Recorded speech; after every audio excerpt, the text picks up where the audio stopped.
Welcome to part 2 of Tea Time with Kelly and Megan. Thank you for bearing with our technical difficulties, and I hope you enjoyed the video.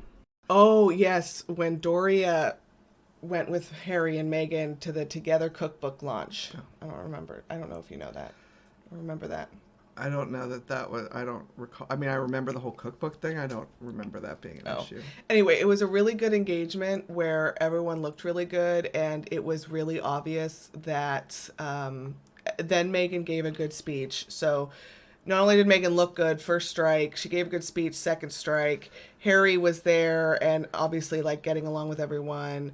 And then her mom was there and obviously getting, like, it was clear that this wasn't just a photo op, that there were relationships between these people. Yeah. And then on top of that, Meghan gave a coherent speech, and it was very immediate, what word am I looking for? The contrast between that engagement and other members of the royal family's engagements.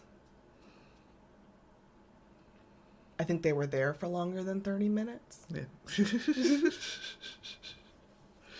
Well, I mean, it's, I don't know. I think it's pretty clear, or it seems to me, I mean, I suppose you could be cynical about everything, and that Sure. all, celebrity charitable things are, just nonsense PR and they don't really care. But if we don't want to go down the route of total cynicism, I mean, it seems, looking in from the outside, that Harry and Meghan and Doria are more genuine in their interactions with people than other members of the royal family might be. And Meghan could give a speech. And Meghan can give a speech. There was the first time all four of them, the Cambridges and Harry and Meghan were together. I forget the name of the event, but they were sitting down. Kate was pregnant, and she just looked pregnant and kind of sleepy, but Meghan was on fire, and you should have seen the death stare she was getting from William. That she could speak coherently in public and didn't look timid or afraid or lose her place. And it was, I think Meghan's speech making capabilities were actually a part of her downfall in the family, because it invites contrast, and the contrast isn't good for certain people. Well, and I mean, all people in the acting profession can't necessarily give a good speech. At least, like, off-the-cuff speeches can be hard, as we witness at award shows with some frequency. But a prepared speech is something that profession kind of helps with. Yeah. I mean, I was not a big fan of our former president, Ronald Reagan. Oh, I thought you meant the other one. I was like, no, oh boy. No. We're talking about good speeches. Okay. But the man could give a speech. Even when he was saying things I disagreed with, they sounded good, Yeah. I mean, so I think it helps to have that experience. I mean, I think you get used to reading words that, have been written for you. Yeah. And I mean, whether or not you might write your own speech, but I mean, you get used to reading the written word. Yeah. And I think that helps. And it helps if there's really genuine emotion behind it. I was going to say, I think it helps when you have a passion for something. Yeah. And you can, again, I think most of Meghan Markle's engagements with the royal family invited contrast that was not good for certain members of the family. Yeah. Yeah. No. Well, and I mean, it all goes back to sort of this whole, it has to be a zero-sum game, and I'm not sure it has to be. I mean, Meghan and Harry doing well doesn't have to mean that William and Kate are doing poorly. I mean, they're not on some scale where if one goes up, the other one necessarily goes down. It could be much more of a big inclusive endeavor, and for whatever reason, both the royal family itself and the British press seem to think it has to be if one's winning, the other has to be losing. Yeah. And that's an unfortunate framing of the whole thing. Well, especially because William and Kate don't even like to work. So Yeah. why not? They could live out their little aristocratic, farmy fantasies while Harry and Meghan did the work.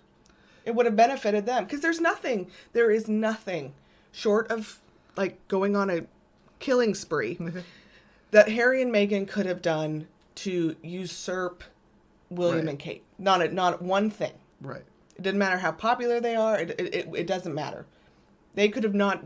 There is not anything they could have done to Right. usurp his position. Yet he treated it like, I don't know. It's just stupid. It's all stupid. It is. I mean, it's just it's unfortunate that it's all kind of this us or them thing when it doesn't have to seem be. like it had to be that way. All right. Oh.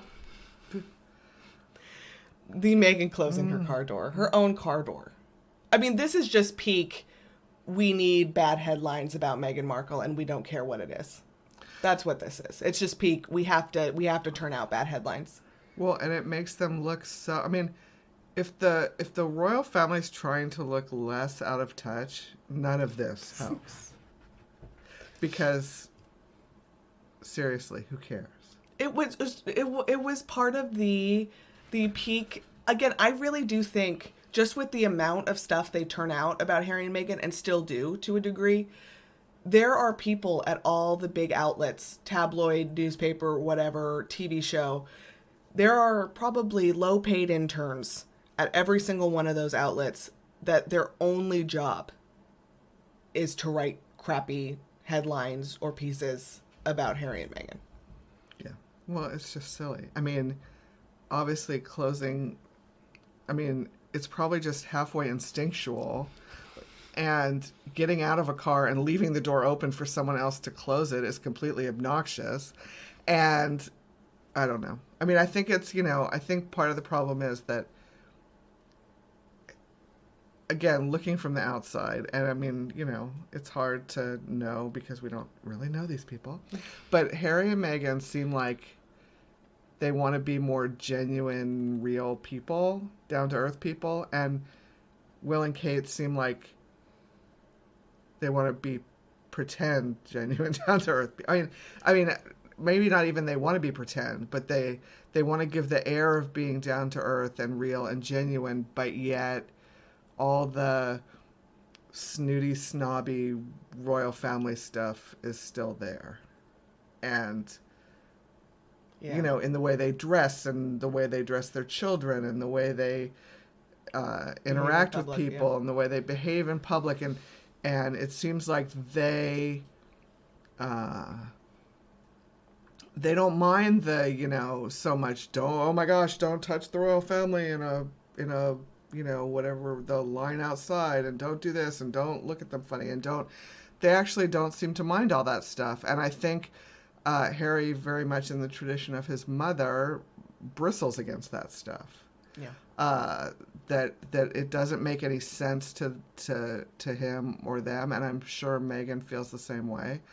And because, again, she's an American, at least I think that partially explains it. But, I mean, it's like genuineness versus play acting to me. And, yes. Well, and like forced play acting. Like it feels like, I've said before, royal engagements were kind of made up to try and convince the British people that the royal family was doing something that they could see and touch. But not actually touch. But not but you know what I mean? Like, you're going to see a royal in your community every once in a while and blah, blah, blah, to try and convince them at a time back in the 60s and 70s when things weren't going super great for the royal family. And before this, a royal might go to like a hospital or might give a speech, but they weren't kind of, the modern royal engagement actually isn't all that old in royal years. But there is almost an error in certain engagements to like, we were forced to do this. Like, you can tell when someone doesn't want to be somewhere, and you always get that, not always, but you get that vibe a lot with certain family members. Yeah. Which I think is a big disappointment, because I think, Harry and William kind of William and Kate are supposed to be the like young heirs, even though they aren't that young. They're almost 40 years old, and I understand that in the grand scheme of things, that's not all that old. But and technically, he's not the heir yet. No, but they're supposed to be kind of that counter to Charles and Camilla of like, okay, here's the future. They're young, they're with it, they understand they're different. And I don't think they're all that different. I think they're kind of stuffy. Well, yeah, entitled. They come across as wanting to be young and hip, but they're not. But they're not. Yeah. And maybe they once, I mean, kind of some of the older, you know, I mean, the early days, the you know, Kate in some, you know, questionable situations when she was young. I mean, not really questionable, just acting like a normal young person. Yeah. You know, maybe the potential was there to go that route, but it didn't ever come to fruition. I mean, I don't know. I mean, it just seems somehow I don't know why this is my big hang up, but the way they dress those kids just drives me nuts. I mean, and maybe they don't dress like that every day, just when they're out in public. Yeah.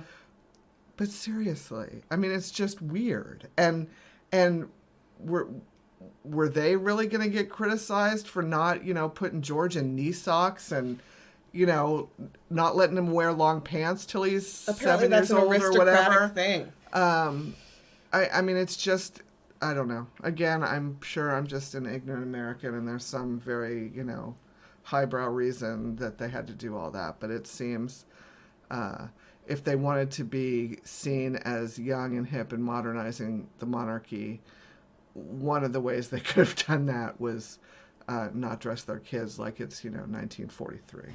Well, and there's a lot of good... I mean, there are a lot of... And they're not as famous as the British royal family, but like the Swedish royal family, the Spanish royal family, to maybe a little less degree, the Danish, that's the word I'm going for. The Danish royal family, they all, I think, in my opinion, have done a pretty good job at kind of raising their youngest heirs. They're seen out in public. You know, the Spanish princess gave a speech at like 14 that knocked anything Kate's done out of the water. Princess Estelle of Sweden, has been seen out in public since she was a little kid. And it's like, you have stuff you could copy, just copy and paste. Yeah. I mean, it's not that hard. We're going to do, let me look. We're going to do two more. Okay. The Forces for Change Vogue cover. The big criticism was there were too many brown people, or too many brown women. And the Queen, she didn't include the Queen. And she basically just hastened her death by not including her. How rude. Well, A, it seems like the Queen should be above caring whether or not she's on the cover of Vogue or not. And B, in what way is the Queen a force for change? I mean, seriously. No, yeah. But I liked there's too many brown people. Yeah, that's... Like the fact that a royal reporter felt comfortable saying that, and to, you know, not, and the response immediately wasn't like, you're an idiot, is a bit disheartening. Yes. And, I mean, the key word there being change, and had they put a bunch of white women on the cover, that would be same old, same old. So... Well, there's plenty of white women. You can see there's, what? What, two? One, three, two, three. Four, maybe? Four? I don't know. But it just... Five. There possibly and five. That was supposed to be a mirror, so with us looking into it... There we go. There's maybe 4 or 5. But it's stupid. Yes. And they didn't like it because it did really well. It sold out. Like, for a while, it was hard to find. I think it still is hard to find. And the other one had a Vogue cover of herself that sold exceptionally poorly. So they had to hate it. Yeah. Well, and... Yeah. She's just shaking her head. It's silly. If the Queen bought a Vogue cover, she'd be on it. There's a mirror. Problem solved. Yeah. Problem solved. She could look into it herself. There we go. Queen's on it, right under Greta Thunberg. Yeah. That's nice. And next to the is it Prime Minister of New Zealand? Yeah. Oh, I love her. I do too. I wish I lived in New Zealand just to have too. her as my. Although I guess, you know, again, maybe we should. Of course, we own in on the white woman. Oh no! Oh, we're bad at this. Okay. And what? Nothing. Do you want to talk about Jane Fonda while we're there? That's the other one. I'm joking. No, it's one that. Well, I am a little confused because I believe that Jane Fonda's long been. Well, she still gets out there advocating for things, but I'm not sure it's the most relevant current example. I mean, I don't know. I mean, she definitely still gets out there all the time, and she's in her 80s, and she looks amazing, even though I acknowledge that, that's partially genetics and partially, well-paid plastic surgeons. Yep. But, and maybe that's why there was annoyance, because they managed to find a woman in her 80s that they could put on there, and yet the Queen's not on there. So. Well, yeah, but she's actually done. I mean, Jane Fonda still gets out there at marches and at things and advocates for things. Yeah. So, I mean, she definitely still is advocating all the time. I'm just, if you're looking for sort of fresh, new things, I'm not sure. No. And but I think there's maybe some... I'm being ageist. You are being ageist. I think there's some, I think there's some degree of, bringing in kind of... Because I think What's-Her-Face was on there, too.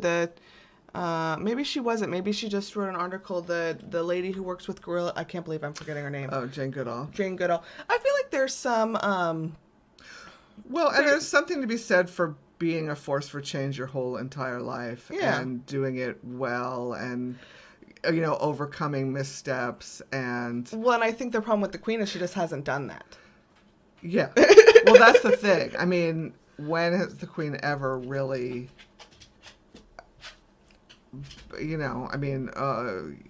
she let her kids get divorced. Woo, that was, I don't know. All right. I don't. And the last one, the collective... And I'm sorry, I love Jane Fonda. Don't... You're being sassy today. You're being controversial. I think it's even though it's not even that early here, I feel like I'm just waking up, so I'm probably saying stupid things. But I love Jane Fonda, and she has been a force for change her whole life, and I shouldn't be rude about it. Right. I'm sorry, Jane. We're sorry, Jane. I don't know why I'm sorry. I support Jane Fonda. So the biggest meltdown ever, and we talk about this in the car a lot, about how this process is so messed up, was that the royal press wasn't immediately told that Meghan Markle was in labor, and they waited 4 hours before announcing that Archie had been born. Yeah. And that led to just a colossal meltdown. What's super funny to me is it's such like a... I mean, I don't get the parading out, after just having a baby. That's ridiculous. And here the British family wants to be so controlling of what everyone sees and hears about them, and wants to kind of have this whole private life that, no one can... The mystery. Yeah, I mean, sort of, like not having pictures out there of the Cambridge kids, except when selectly, private, they need their privacy, blah, blah, blah. But yet, giving birth somehow, the women are supposed to, put on a show. Put on a show immediately. Yeah. Even when, they're still just having given birth. And that immediately everyone's supposed to know the most, sort of private, intimate details of, the birth of a child. Yeah. And so that even a few hours is too much to wait. I mean, that's just absurd.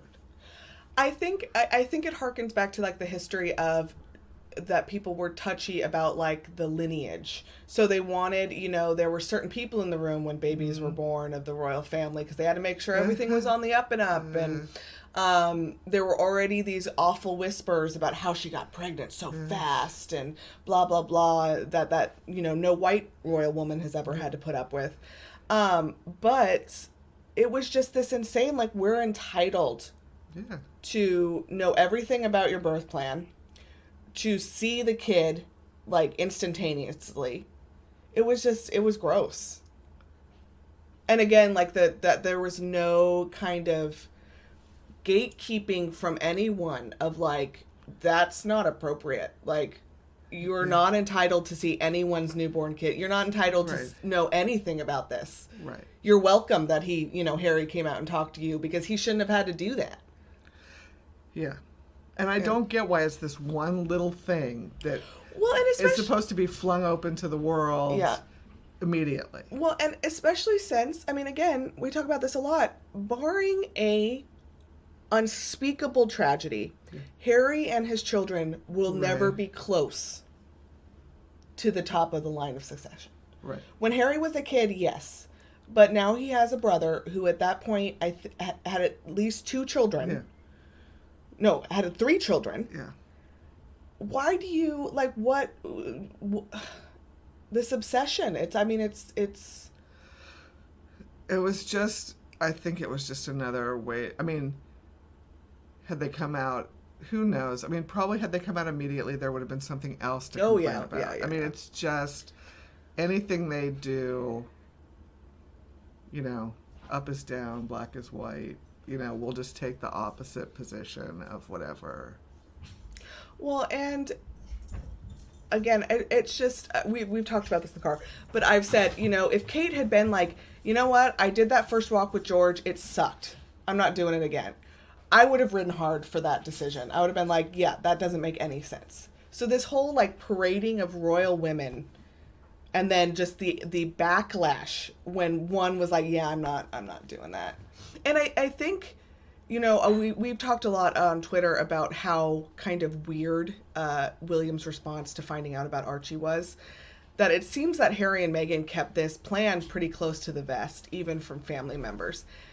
It's always been my thought that they had decided they were leaving. I think they decided to leave sometime when she was pregnant with Archie, because it was just, obscene. That the family were pissed they didn't have anything to sell to the press. That this birth plan didn't leak. There were no leaks. And was it Beatrice that just waited like 3 days to tell anybody about her kid? And no photo still, right? Yeah, no. I mean, and no one seems to Which care. good for her. And they're not much less relevant. Right? I mean, yeah. I mean, at this point, Harry and Meghan's kids aren't, like you said, high in the line. So where's the criticism of that? Well, and they wanted to see what he looked like. I mean, now with all this, like, oh, what does Lily look like? What does Lily look like? Let's see Lily. They wanted to see what Archie looked like.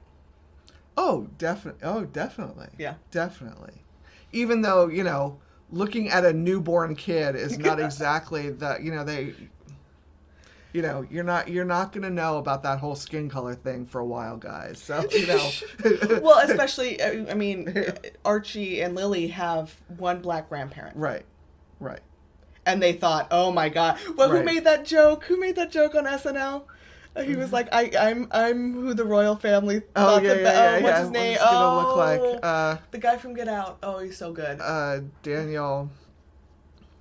Is it No, whatever. It starts with a K. Oh. It's just escaping me. Oh, but that was so funny because he's very dark. yeah. But a brand newborn baby. Yes, I know. They just kind of look like a brand newborn baby. Yeah. Yeah. I mean, but if we're talking, an hour-old baby, you're not really going to get a sense entirely of, where it's going. But of a mixed race baby. The word really. I think I was going to say low key, but I don't even think it's low key. I think it's high key. Kind of stuffy, racist British press. And maybe family members, I think, wanted to see what shade he was. Yeah. Well, and were miffed they didn't get to do that. Genetically, it was unlikely to be, I think he looks exactly like his dad. Well, of course he does. Yeah, he does. I mean, it's crazy. Yes. It's crazy that anyone thinks they are entitled to anything about someone's birth plan or newborn. I mean, literally, like, minutes old child. Right. Yes. Yes. Yes. Alrighty, I have like 38 minutes of audio to edit, so that's going to be fun. Thank you for coming back. Any old time. Any old time. And I love Jane Fonda, and I'm sorry. Oh my gosh. All right, guys, we'll see you next week. Maybe. Have a good day. Bye. Thank you again so much for bearing with us. I hope you liked the video, and I will see you next week.